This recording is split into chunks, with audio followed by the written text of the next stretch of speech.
Welcome, fellow storm riders. This hypnotic storm has become an anabolic steroid in your life. It's all about healing and growth. Welcome to Brain Software episode 70 with Mike Mandel, and I'm Chris Thompson. If you're just jumping in here at episode 70, make sure you first enjoy 69. He promotes plausible deniability. I do. Has just celebrated Angus Young's 61st birthday. ACDC. And recently attempted to order chicken at a coffee shop drive-thru. Please welcome the real-life Gus Grissom, Mike Mandel. Yes, Chris, it's wonderful to be back. We are focusing on the positive today, ladies and gentlemen. And we're going to be looking at all kinds of ways to make powerful changes with your clients and with yourself. But he is right. It is April Fool's Day as we were recording this, but it's 2 p.m. here in Toronto, so we have passed the joke time. Unlike last year where we played a joke about script reading. Right. Don't no refer jokes to this it. time It loses around. its power when you refer to it, like the wacky ending That reference. is, yes. I remember last time we did the podcast, you didn't like the fact that I was seeding the idea of the wacky endings early enough. So we should probably drop it now. Oh, wait, I forgot. Yeah. So what happened at the drive-thru? Well, the drive-thru, Chris, was the one here in Port Perry, which is Hypno East. I went through the country-style donuts. And in Canada... Did you order donuts? No, I did not. They're full of wheat and they kill you. Yeah, I went through because in Ontario, at least, there is Swiss Chalet, which is a restaurant where they produce amazing chicken and ribs and fries. And everybody knows about it. It's nothing to do with Switzerland. But I went through this drive-thru at the coffee shop and started ordering all the things that were tied into a Swiss Chalet restaurant. Yeah, I did Saul Rosenberg. Could I have a chicken, quarter white chicken and fries?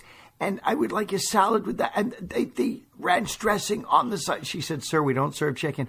"All right, don't put the dressing on the side. I'll have the chicken just endless misunderstandings."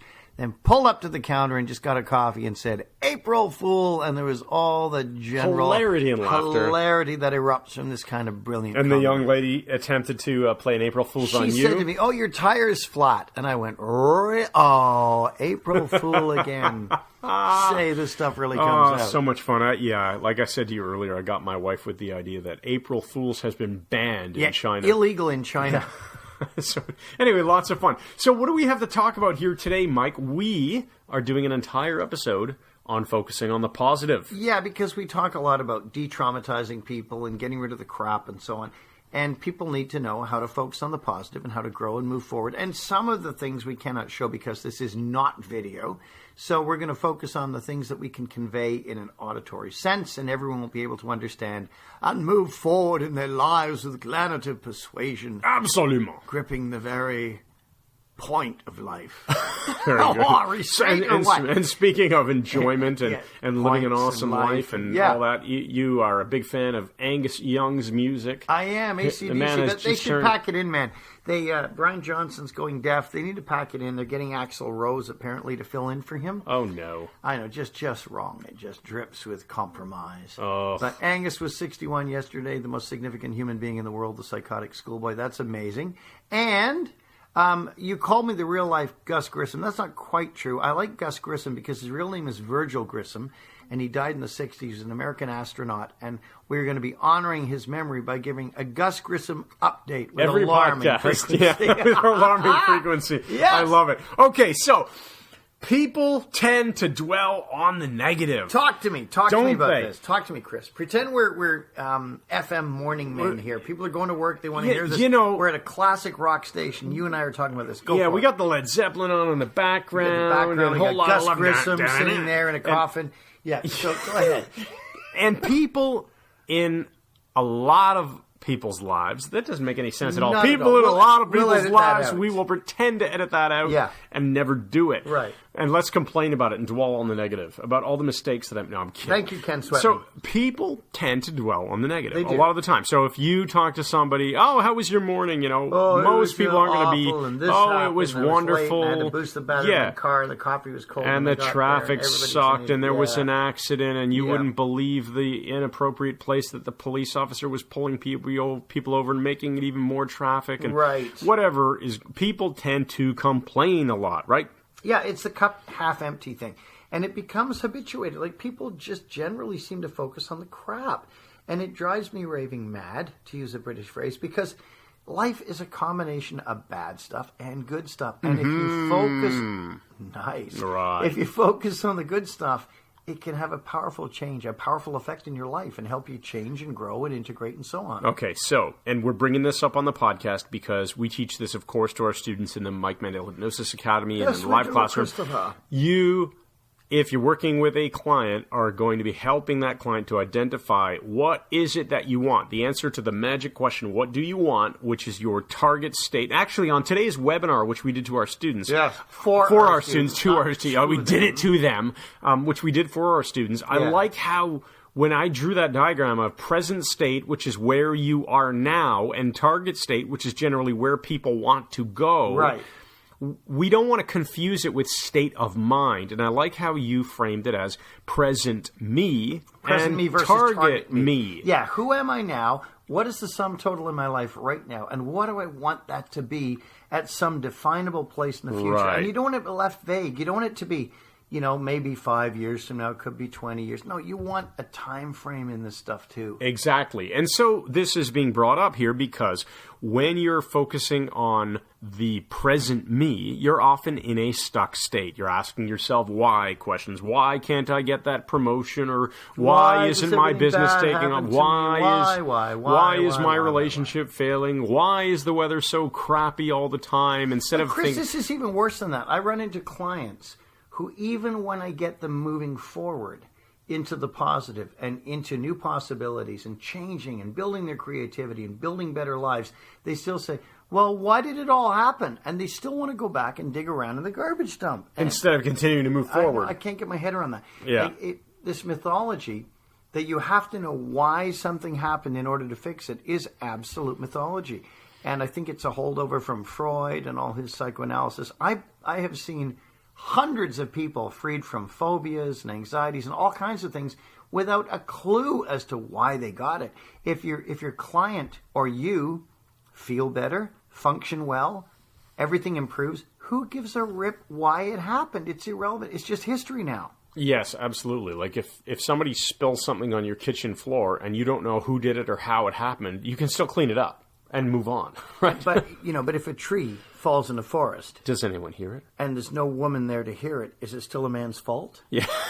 I think you've said that once before. I said it again. Which is hilarious. Anyway, there are probably some people. Hilarious. They're hilarious. I said hilarious. Hilarious. Let's do that from now on. That is hilarious. Hilarious. That is. It's like glanative and dursative. Totally hilarious. Hilarious. It is. I'm writing it down as I speak. It is hilarious to make up new terms. Talk to me about peak states, Chris, because this is something you know a lot about. Let's just back up. We said present state is where people are often stuck, i.e. present me. And target me is where we want people moving towards. We want to give people momentum and build resources and help them aim on a vector. Like if you kick a soccer ball with all your might towards the goal, it's not actually in the goal yet, but it's heading that way. Right. So the vector means it's got that direction. Right. It's got the momentum, the kinetic energy, whatever you want to call it.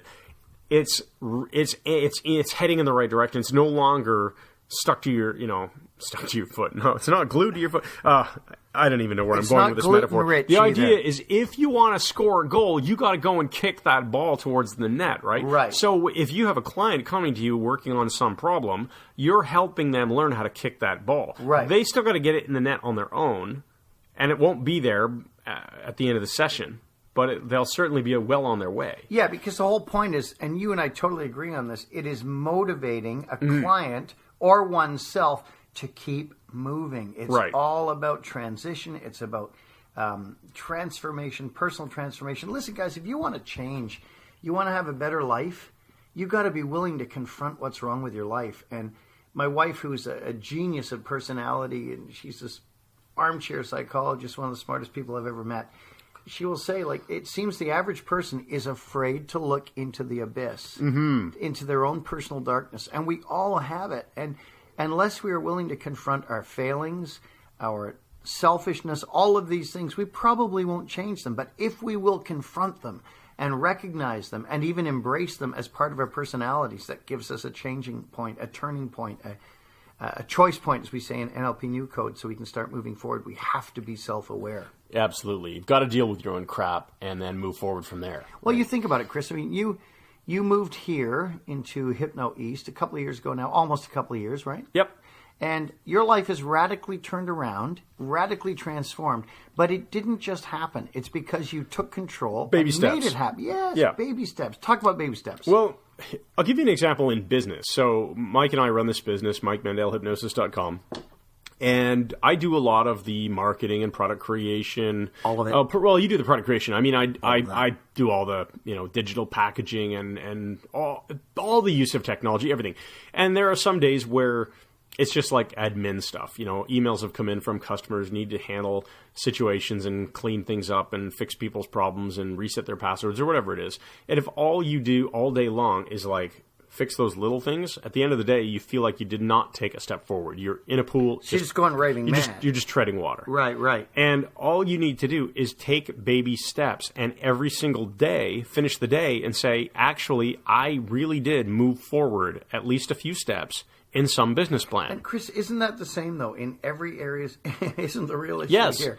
It's the same in every area of life, though. Everything. I just use let's talk business about as a fitness, metaphor. Okay? So you Let's need talk to about make fitness sure and that health. every day you continue to Take do action. In the case of fitness, it's not like you're taking new steps forward. You're just continuing to do what you need to do to get to your destination, which is keep walking, keep driving, keep running, keep whatever it is, right? So keep working out. It's that thing, how do you eat an elephant? One bite at a time. That's one your baby steps. teaspoonful at a time. And guys, the thing is, if you can commit to making minuscule steps every single day in a particular area, in a year you look back and you have transformed. I mean, you've transformed. Absolutely. It's a matter of consistency. It is. And I'll give you another example would be personal finance. If you were to invest in your future, i.e. your retirement, your savings, and you're putting money into whatever asset class you deem something that you're comfortable with, stocks, mutual funds, real estate, whatever it is, if you do that every single year, and you're just dedicating a portion of your income to that, over 30, 40 years, you're going to be very wealthy if you do that. And you don't take on debt. And it's the same thing. It's baby steps. It's stuff that at the end of 1 year, it almost seems like, what's an extra $1,000 going to do to your retirement or whatever it is, whatever the amount is. But it adds up and it exponentially multiplies through the power of compounding. And that's the power of baby steps over your lifetime. Now, if you want to make big changes in your personal life in a year, you can do it by just asking yourself empowering questions every day and taking some small baby step action towards that. And if you keep doing that over like a decade, just imagine how freaking awesome your life will be. Bro, that's fantastic. And I honestly think, Chris, we should change today's empowering question just based on everything you've just said. Perhaps. Now, I'll give you an example of this too, Chris. As you know, I am now and have been for a number of years a senior citizen in the eyes of Canada. Don't you have to be 65 to be officially man, senior? You do not. And I'm collecting my pension. Why are you pretending to be 65? Shut up. I've been collecting my pension for a few years, and I set up a Meridian account in Canada. And I know this is a hypnosis thing, but the principle is the same. Absolutely.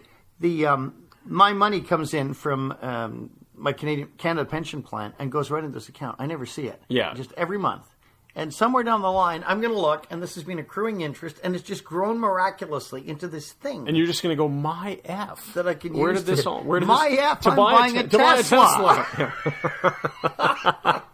Speaking of which, we should tell Chris this has put his deposit down on his second Tesla. I am not kidding. We should tell the story about I'm still talking about you. Yeah. This is not from April Fool's Day. It's not just that. But Chris has put his deposit down on another Tesla, which I find just so incredibly enjoyable and I find it gratifying. very enjoyable. I know you do, Yeah. buddy, and it's fantastic. And nobody deserves another Tesla like Elon Musk.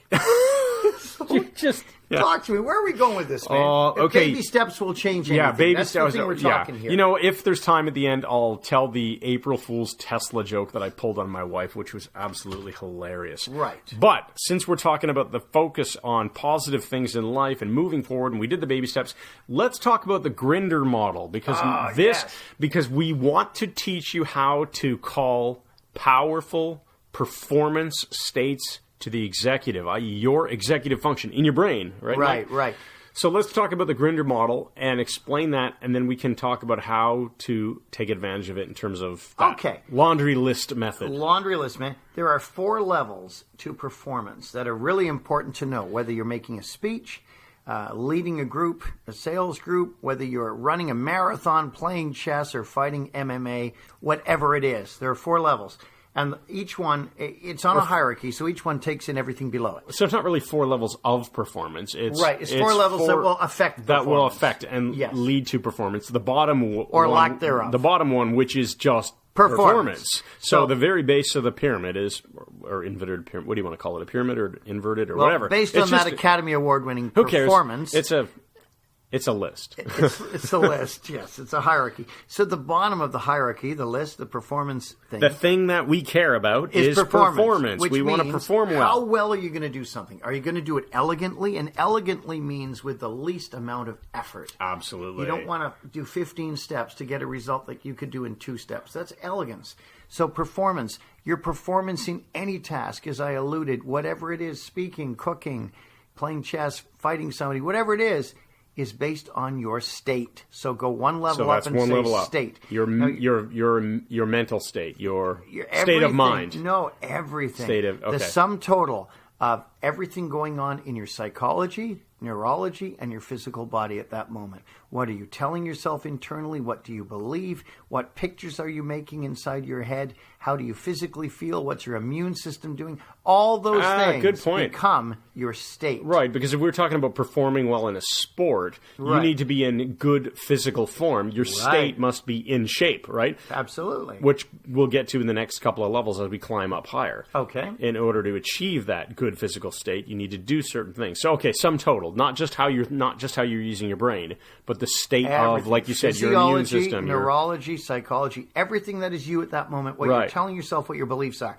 So the more empowering your state is, the greater your performance will be, the better your performance will be. Right. So an MMA fighter will not win a fight if he's in a crappy, say, mental state, and he also won't win a fight if he's in a crappy physical state. Right. So maybe he hasn't trained hard enough, or maybe he's going into it intimidated and feeling, telling himself, I can't do it, whatever. So we need the compendium. We need the 2. We need all of these things together. How do you get a good state? So you get your state through your changing your physiology. You get into a good physiology, and your state shifts immediately. So your posture, how you move, how you hold yourself, whether there's tension or relaxation, all of these things will affect your state. And now we could be talking about instantaneous type of shifts, like, we're sitting at a table right now, slumped over, and so we're not in a good physiological but I suddenly position. Sit up. Yeah, I sit up. I stretch. I stretch. I'm now in a much better physiological position. Let's say in order to drive my state and drive my performance. And I'm in a much better position to drive my state and drive my performance and drive my elbow into your head. Okay, there you go. I know. And then, of course, you've got the longer term things that need to be done habitually. Like if I want to be in a good physical shape, physical state of my body, then I need to use my physiology on a regular basis. And let's say that means habitual exercise and strength training. You got to breathe, you got to change things. Yeah, strength changing speed. So there's that long-term nature of it. But when you do that, like when you change your physiology, it changes your state.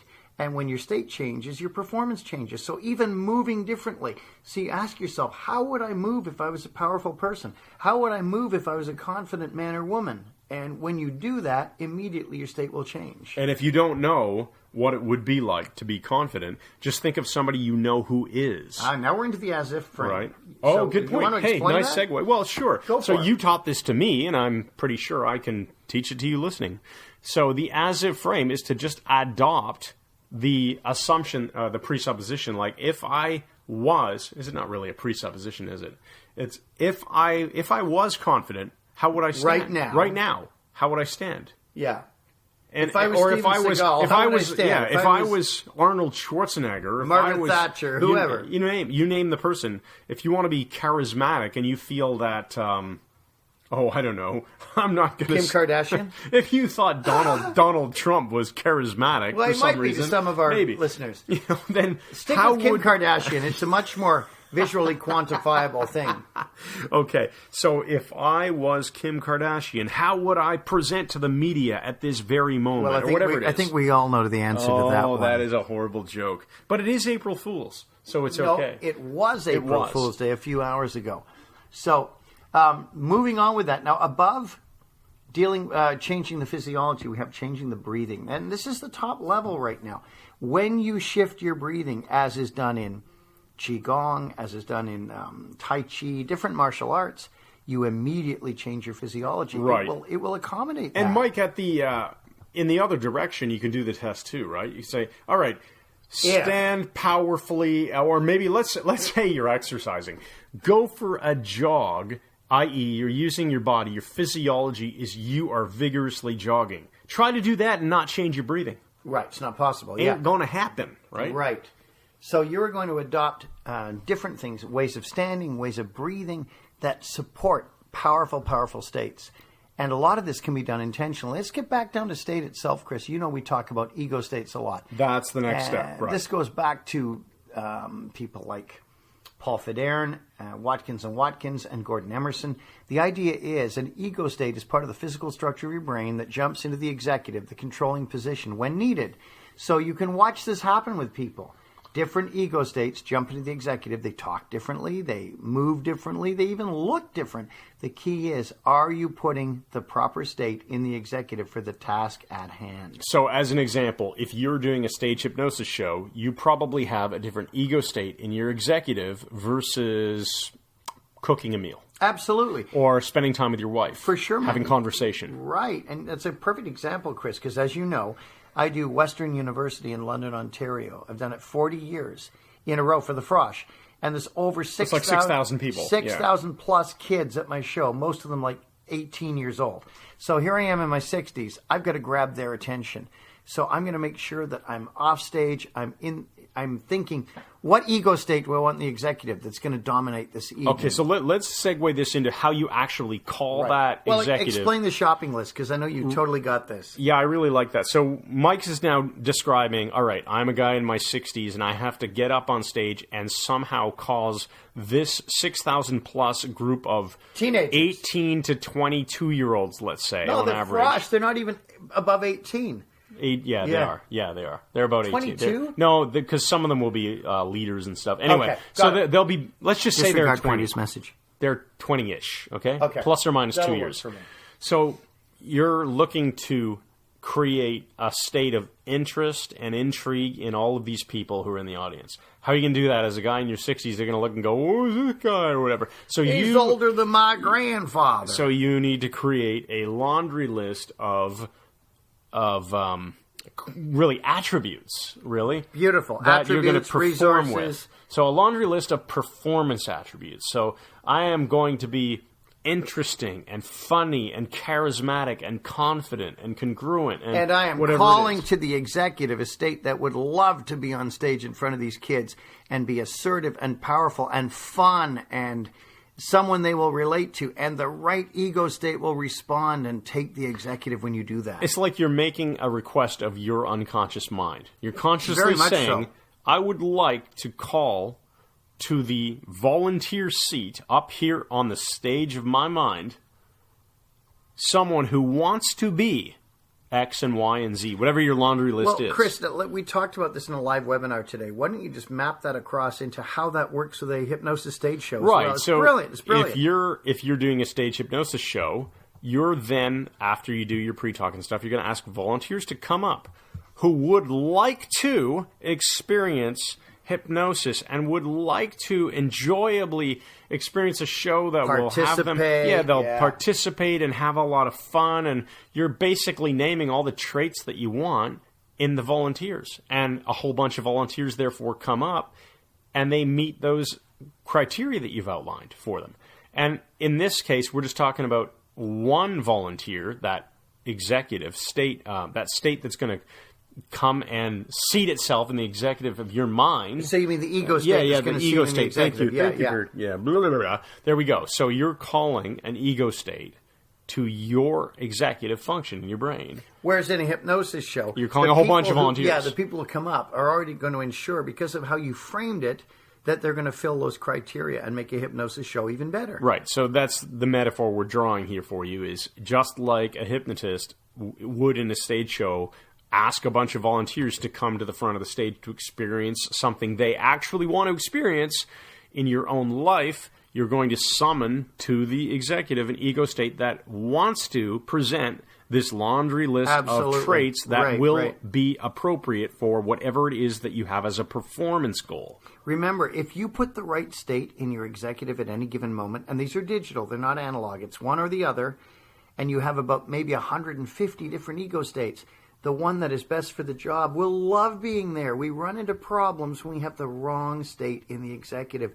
One that's great for dealing with children, but is suddenly forced to deal with somebody breaking into your house. It's not going to work. Yeah, not the same. Chris, I run into this a lot. I've seen over the years people who are public school teachers, especially of really young kids, they tend to get their teaching ego state stuck in the executive, and they talk to adults like they're little kids. I've seen this a lot. Go to a friend's house many years ago, a guy I've spoken of, and their dog jumped all over my wife, covered her with mud. And here's what she said. She's a public school teacher. She said, well, serves you right for wearing those clothing around, those white pants around. She talked to her like she was a 6-year-old kid. Yeah, like it's your fault. You dress in nice clothes and my dog Heather wanted to punch her in the face. Oh, man. Just like, so you have to have the good state there, the state that's appropriate for that particular task. Okay, so once you've identified the laundry list, let's give people the specific instructions. Now Mike. breathe it in. Say, this is the state I want in the executive for this task. I want one that's assertive, not aggressive. I want one that's powerful and will enjoy doing this job of relating to this group of people, whatever it is. Breathe it in. Breathe it in as if it's a real thing that you're breathing in. That state will show up. It'll show up, and you'll get one that loves being there. When I'm on stage in front of the 6,000-plus kids at Western University, I love being there because I got the right state there. And you could hear a pin drop because it is the right state. It's not the state I have when I'm playing with my, Egyptian Mal Gwai here or my Bengal cat Tesla.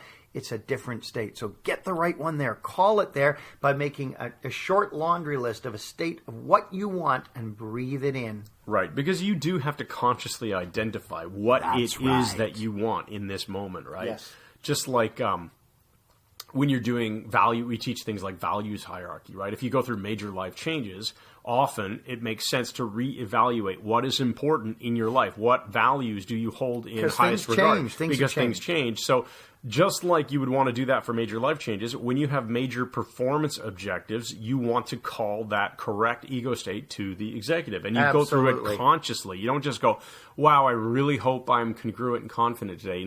No.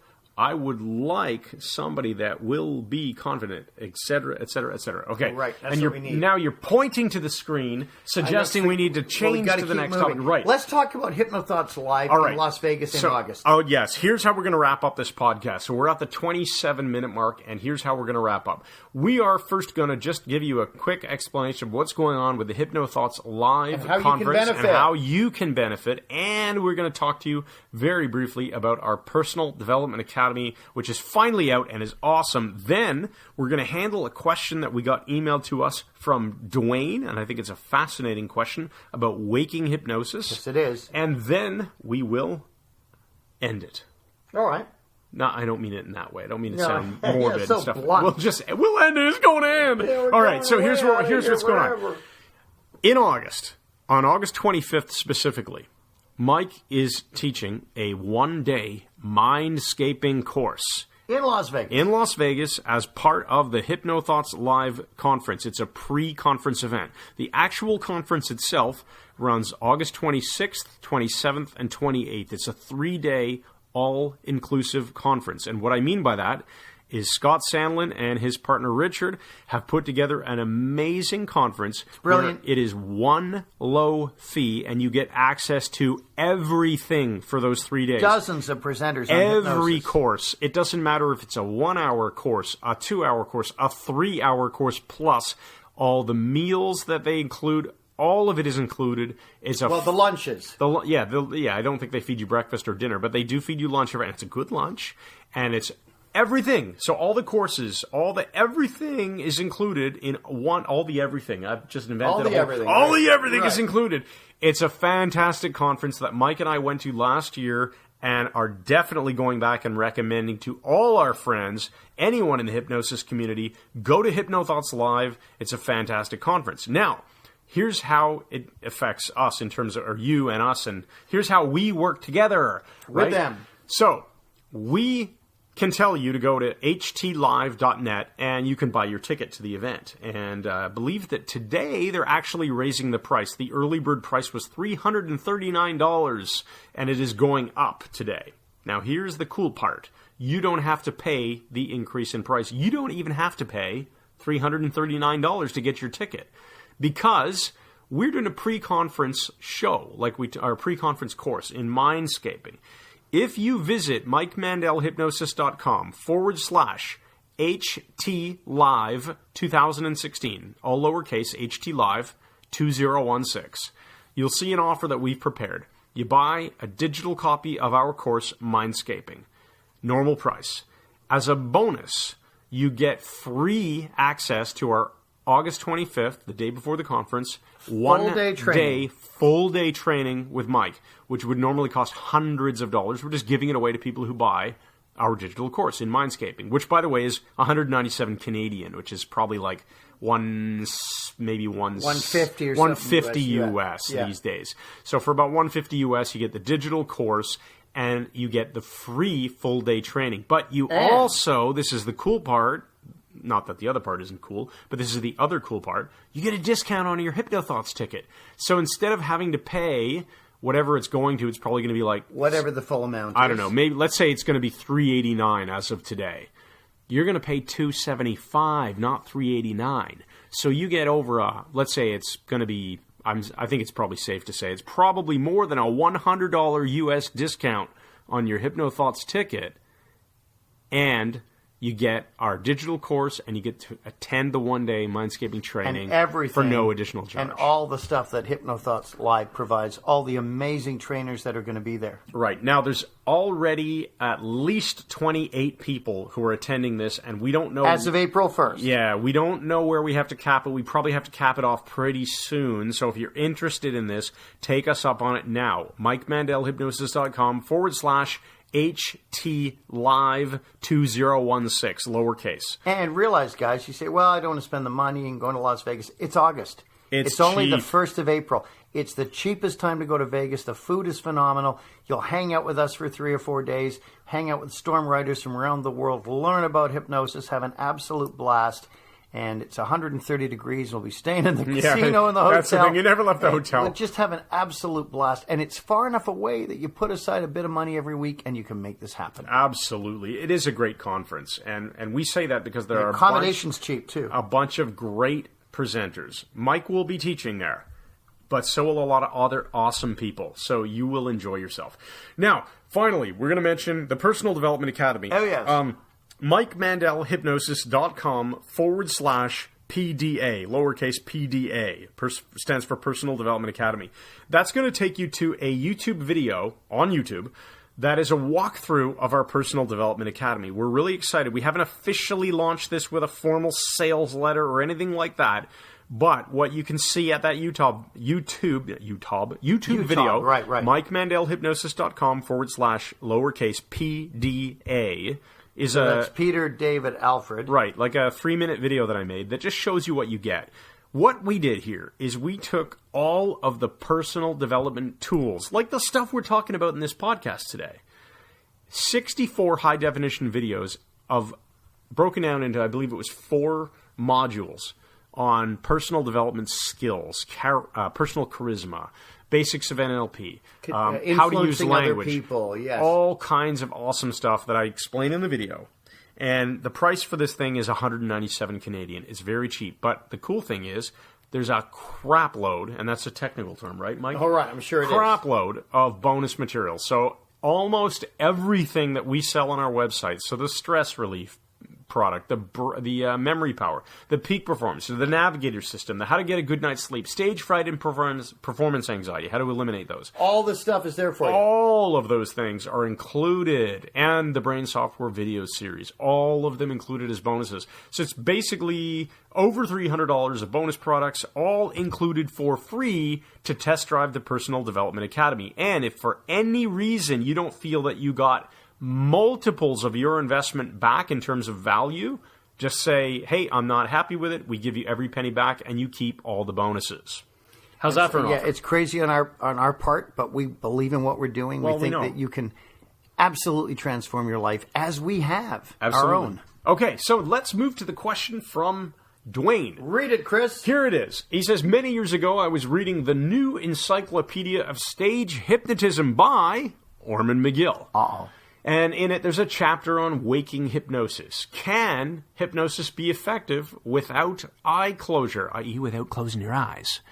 One example I remember from the book is an employer is coming into work and he sees his secretary. He looks at her and her clothing and he says, can you turn around for me? And as she turns around, he looks at her dress and says, I thought so. Then he walks away. This then causes her, the secretary, to think to herself, what's wrong with my dress? Having successfully implanted a thought or seed in her mind that something is wrong with her clothing. And though she doesn't know exactly what the problem is, she eventually leaves work, goes home, and changes. My question is twofold. Is this hypnosis, and is there really something such as waking hypnosis? Would you like me to field this one, Christopher? Yes, Mike, please do. First of all, there's no such thing as any kind of hypnosis that is not waking hypnosis. Right, because we're not asleep. Yeah, you're not asleep. So it's all waking But hypnosis. it is a term, meaning there's no formal trance. No formal trance induction. And it's a really good question, Dwayne. That's why we're using it on the podcast. One of the interesting things here that's happening is with the employer's attitude, he is triggering what we call a PGO spike. No, we call it that. It is that. A PGO spike fires through the brain. Shock, novelty, or surprise. Shock, novelty, or surprise. She's wondering why he's asking So that. it's shock in this case. It's what? And surprise. Yeah. And it's leaving her open to suggestion for a short period of time. And he's jumping on that by saying, I thought so. I thought he's bringing doubt into her mind and concern.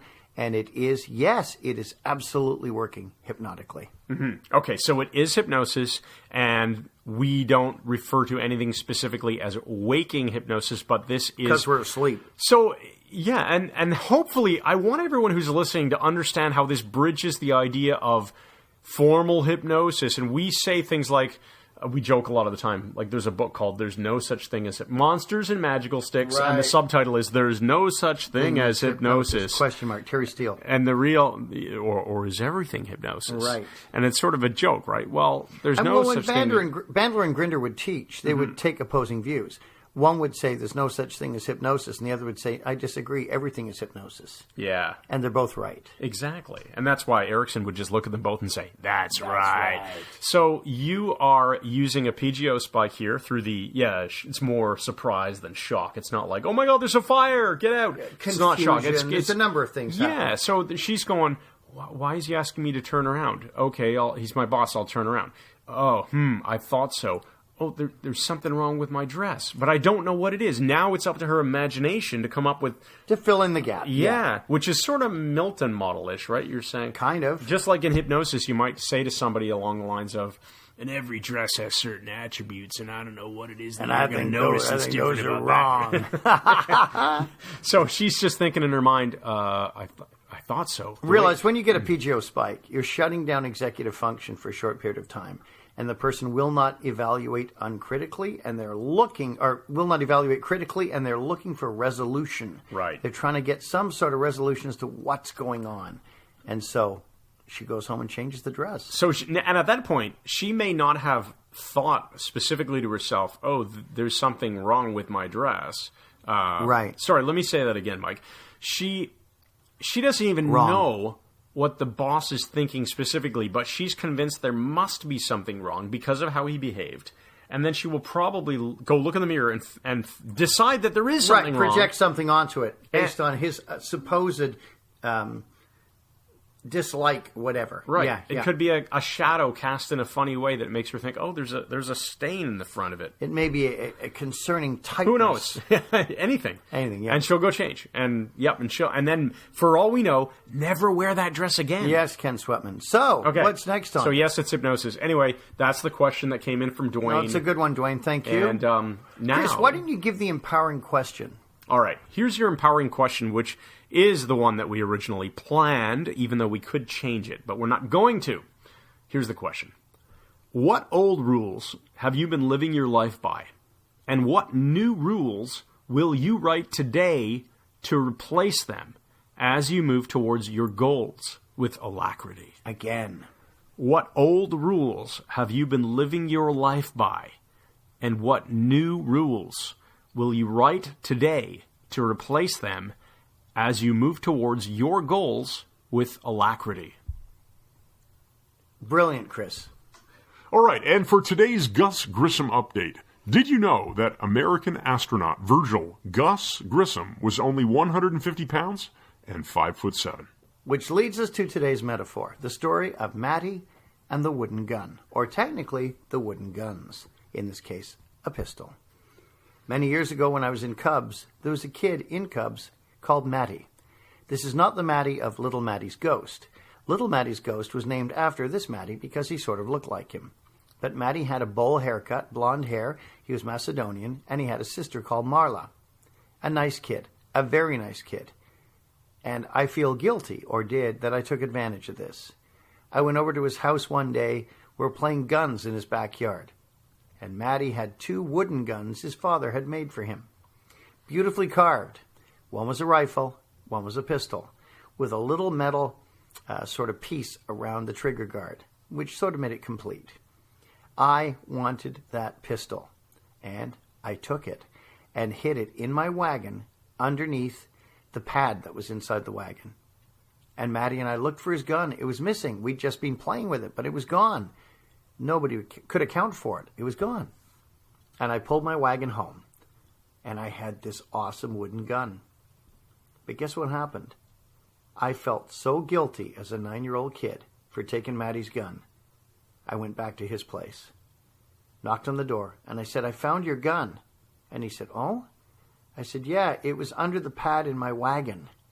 Never even realizing how ludicrous that sounded, that we were playing in the backyard and this gun had somehow teleported there. He took it back, and we were still friends. Thanks, everybody. This has been Brain Software Podcast, episode 70 with Mike Mandel, and I'm Chris Thompson. Visit our website, MikeMandelHypnosis.com/PDA to check out, lowercase PDA, to check out the Personal Development Academy walkthrough video. And remember, MikeMandelHypnosis.com/HTLive2016 to check out our HypnoThoughts 2016 one-day mindscaping training. With that, we'll see you on the next episode. Yes, we will. Hey, man. It's Dave Ambrose, the people's physicist, man. Just killed 6 people with an axe, man. I was in another dimension, so it doesn't count. That's the awesome thing about parallel universes. You get some dude like Richard Feynman looking for alternate paths of electrons, and you get the amplitude and square, it's going to give you the probability, the location of the electron, dude. I don't care if it's a boson or you're dealing with a fermion. Bottom line is, if you do a swap application, you're going to get a negative value. You put it through an interferometer and figure where those interference patterns are going to show, dude.